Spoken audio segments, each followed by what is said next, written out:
Welcome back. You're still tuned in to News and Views with myself, Salailo Makwidiri. It's almost 8 minutes before the top of the hour. And in a bit, we'll be tackling something which is very, very important, water resource, something that we often take for granted until it runs dry. Today on News and Views, the reality is hitting closer to home than ever before. Our very own producer, Nasreen Naidu, woke up this morning to find there was no water in her area. And I think this is a scenario that has become all too familiar across Gauteng. She was very annoyed.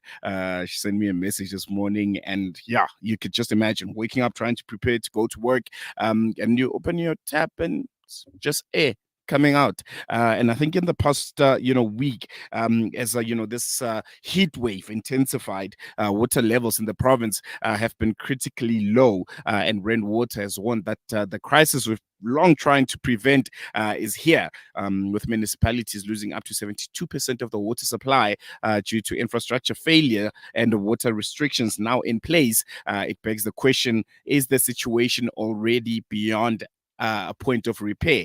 And joining us to discuss South Africa's water crisis and whether there's still hope to turn things around is Dr. Ferrial Adam, Executive Manager at WaterCAN, who has been at the forefront of advocating for better water management practices. Dr. Adam, thank you so much for joining us. Welcome to Salam Media. Always a pleasure having you chat to us about this very, very concerning and critical part of all of our lives, water. Thank you so much, Salalo, for having me on your show, and hello to all your viewers. I think maybe let's start with the basics. How bad is the current water situation in Gauteng, and are we facing something akin to Cape Town's famous Day Zero scenario? So it's a difficult question because, yes, I think that our crisis is a big one, and we've been saying that for a very long time, that we have a water crisis and that we need to acknowledge that there's a water crisis, both in terms of quantity and quality. Whether we'll have a day zero, as in the case of Cape Town, is not exactly the same thing, because in Cape Town, they ran out of water. We still have water in the integrated Vaal River system. We have quite a bit. In fact, I think it's sitting at 70%. So in terms of the quantity of water, we have water to give people in Gauteng. Our challenge is the failing infrastructure. And this is not new. It has been something that's been going on for a number of years. One thing that was really, really concerning for me was the fact that Rand Water pointing out that some municipalities across the province are losing up to 72% of their water. This is, through leaks and mismanagement. How much of this crisis is due to infrastructure issues, and why have municipalities struggled to maintain their systems?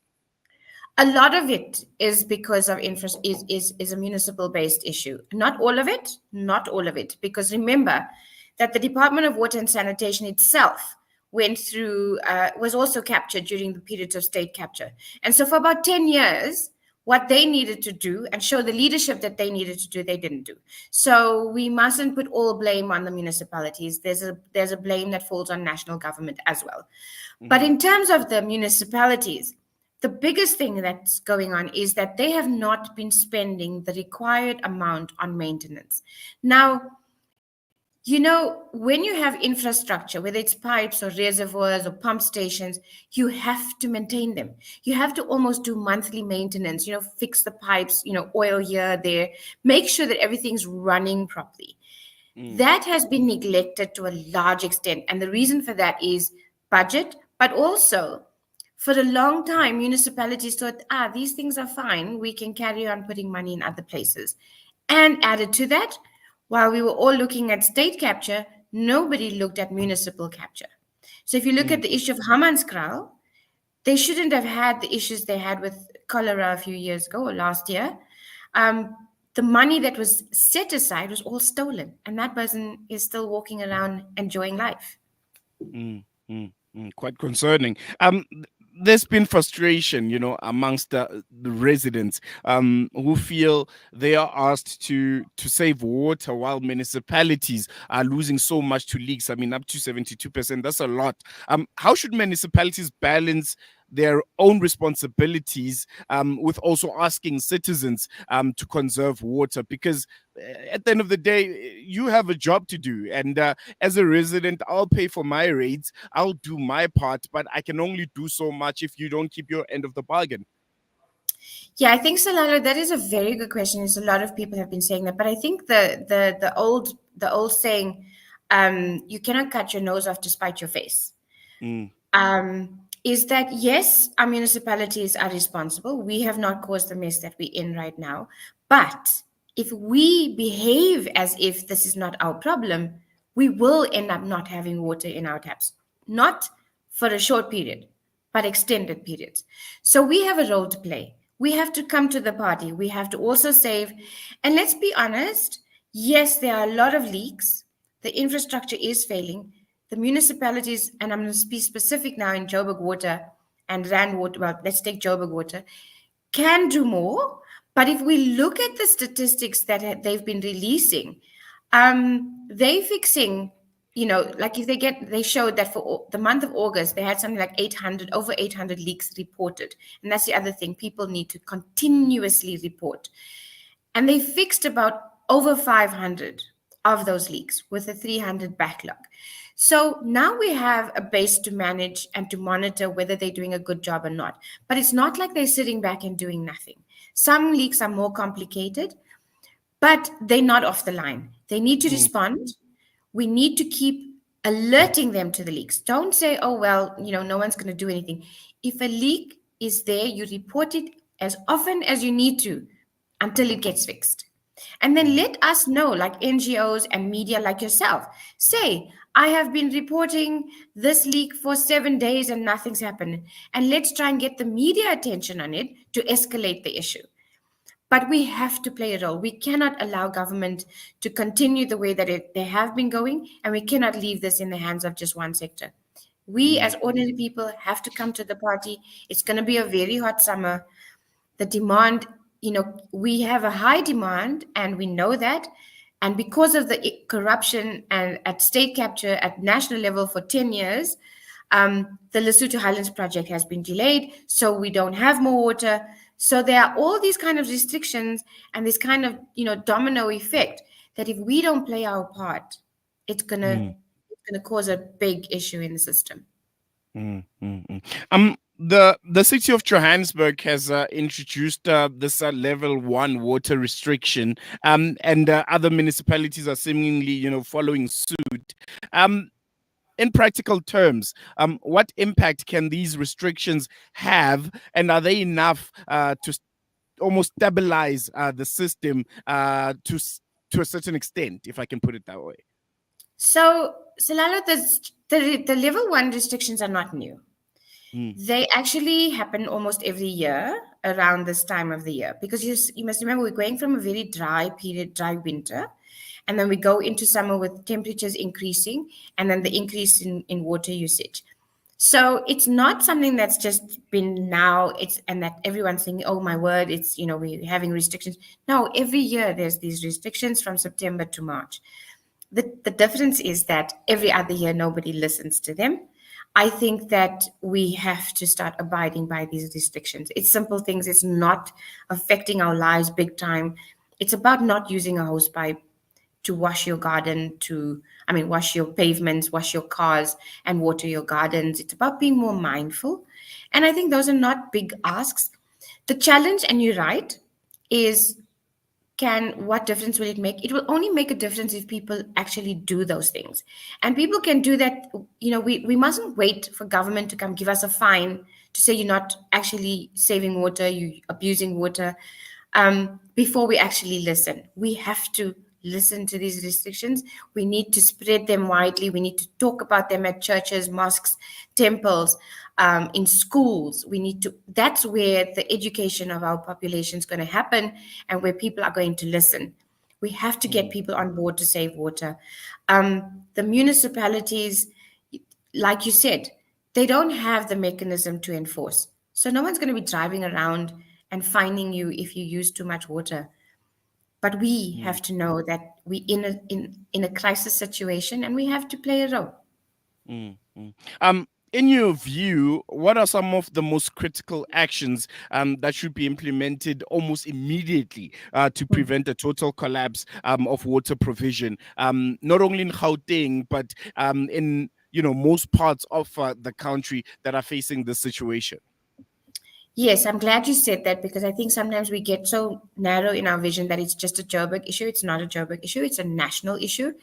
And the first thing for me is better communication.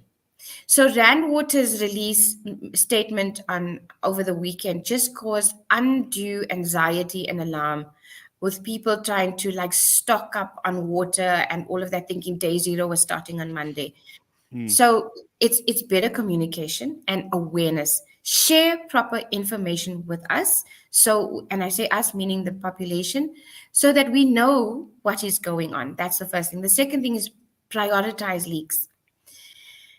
Municipalities have to prioritize leaks, and they cannot do it on their own. We have to report them. We have to report the leaks, and national government. This is important. Has to ring fence money that can be spent to fix infrastructure. Because if you mm, ask municipalities, they're all saying, no, we don't have money. So what do we just now? Okay, now we just leave it. No, national government gives municipal grants, infrastructure grants to municipalities. That needs to be ring fenced for fixing water and sanitation infrastructure. It doesn't have to be forever, but for at mm, least the next 5 years, let's ring fence that budget. Focus on the leaks and infrastructure, the water losses through theft and non-billing of water, and let's move forward from there.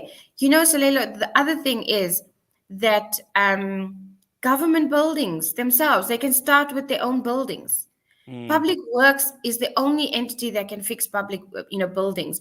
They need to start moving. They need to start going and checking and making sure that this is going to be fixed, not wait for a call.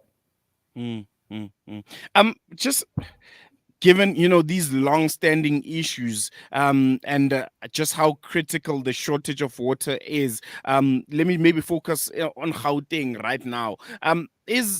Is the situation beyond repair, or is there still time to turn things around? And I'm asking this when I say beyond repair. I'm saying, should we now look at maybe a situation where there's a complete overhaul of the system and how we're used to going about doing things, or there's still what's good and it can be repaired to ultimately find long-term solutions to our water challenges? That's a very good question. I think that it's a combination. I think that, so firstly, I'm an activist. And so if I didn't have hope, I wouldn't be doing what I'm doing right now. So I don't think it's beyond repair. But I think that there is hope. All right, we seem to have lost Dr. Ferrial Adam, and I think she was just on the cusp of answering a very important question, but she's back. Dr. Adam, we lost you for a moment there. I think you can just continue from where Sorry. you left off. Yeah. So I was sorry about that. So I was saying that I think that there is hope. It isn't a place of no return, but we have to start now. So we have to carry on as it's an urgent issue. We can't just keep talking about it, and then comes winter and we all forget about it. We need to be consistent. If we leave it, then yes, in about 3 to 4 years, it will be a system of no return. But added to something else you said, Salalo, that's very important is we need to change our mindset. We need to rethink how we work with water and our relationship with water. So, some of the things is that we need to look at water saving aspects for new developments.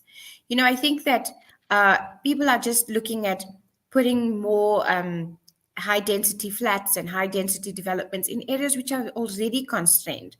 And who's giving those permissions to go ahead? That must be the first question. And the second thing is we need to look at putting things in areas where the strain can be balanced. It's not, you can't keep putting it in areas that can't cope. Mm, But also, we flush good drinking water in our toilets. Should we be doing that? Should we be filling our swimming pools with drinking water? You already put so much chlorine in it. Should we be doing that? The other kind of things that we need to look at moving forward are uncomfortable ones. Should we all be having our own swimming pool in our yard? Why not move back to public swimming pools and save water? That's where we're going to go. And it's not because we are damaged because of the infrastructure, it's because we are living with climate change that is demanding we change and shift the way we do things. Otherwise, we will be in trouble. Mm, mm, mm. And just lastly, before I let you go, Dr. Adam, as WaterCAN, what are some of the most pressing, issues that you're currently engaged with right now, whether with government or the various water provision stakeholders that our listeners can get behind and support and have knowledge about? So there's a lot, but the first and most important thing that we're trying to do is, as you know, almost half of our water drinking systems across the country is not good for drinking. So there's a problem with the water quality. And we are trying to get people to test water across the country. So WaterCAN is not just a Joburg organization. We are national.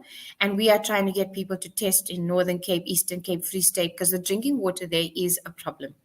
That's the first thing we're doing. The second thing we're doing is we're monitoring municipalities that are not doing well and trying to look at how do we get some level of support from national government to make sure that municipalities that are struggling actually do the work that they need to do. One of the issues we want to take up is in Mogale City. You know, Mogale prioritized putting up a new building for their council, for their local government officials, rather than fixing a wastewater treatment work, which now does not operate well, and it is spewing sewage into the river and affecting and damaging a heritage site. So that's another thing that we're dealing. So there's lots that we do. We work with government on their platform. They have set up a Gauteng platform for water security to really focus on non-revenue water, which is your leaks, your non-billable water, etc. So that's something we're working with them to look at how are they finding solutions, how are they tracking it. And every day is a new challenge, to be honest. No, definitely. I can imagine. But we're going to leave it on that note. Dr. Adam, thank you so much for giving us your time. Always a pleasure having you chat to us here on Salam Media on something that's very, very important and an issue that's quite pressing for a lot of South Africans. Thank you, Salalo. Well, there you have it there, Dr. Ferrial Adam. Are you currently being affected by water cuts, in your area?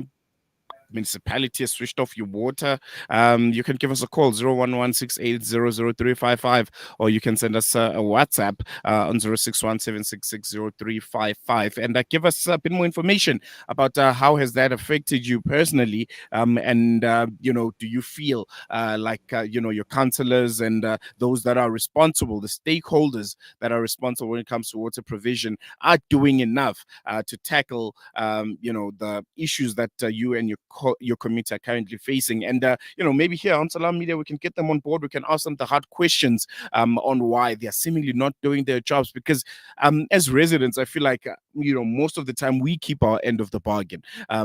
Yes, granted, there are instances where there's a lot of water wastage, as Dr. Ferrial Adam mentioned there. You have people that are hosing their pavements, or they are washing their cars using hose pipes and all of that. But at the end of the day, large majority of South Africans are paying for their water. They are honest tax-paying citizens paying for their rates, and we're just let down, by those that are supposed to keep their end of the bargain, whether it's Rand Water, whether it's Johannesburg Water, whether it's various municipalities across the country who have neglected the infrastructure for such a long time, to a point that now it's simply just breaking apart, and it's falling apart and can't keep keep up with the demand that is out there, because South Africa's population is growing. More and more people are moving to urban areas like Johannesburg, which I think it's suffering very, very much when it comes to water provision. And this is supposed to be a world-class African city, and something so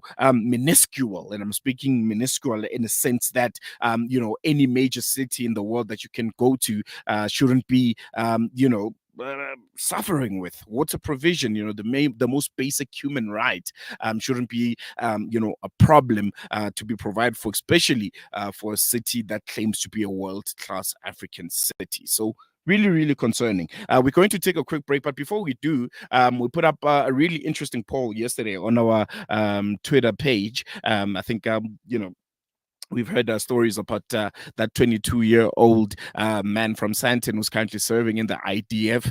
He's been named. This was an investigation that was done by News 24. And we asked a question. Should the media expose South Africans serving in the Israeli Defense Forces for participating in the brutal occupation and mass genocide on Gaza? And we had these options. Number one, yes, the public must know. And people vote. 83% of people voted yes. The public must know, and those that are participating and are part of the IDF must be named.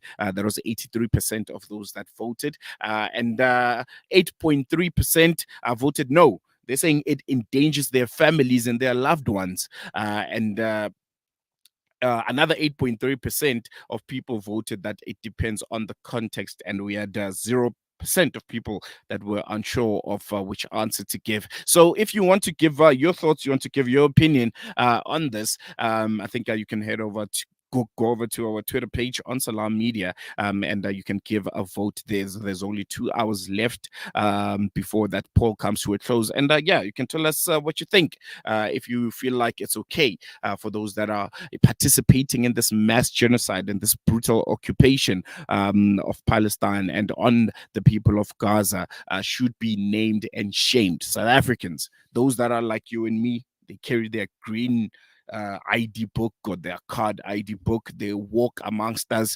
Some of them go to the same schools as us.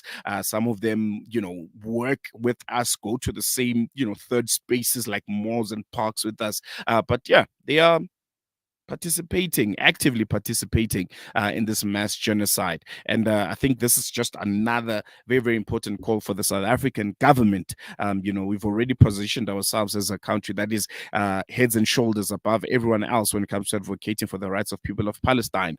But you have South Africans who are out there, participating in what made you go to the ICJ to mitigate and to fight against, and nothing is seemingly done about those people. So yeah. The NPA, South Africa's judiciary, South Africa's Minister of Foreign Affairs, more definitely needs to be done regarding that. We're going to take a quick break. When we come back, News and Views continues.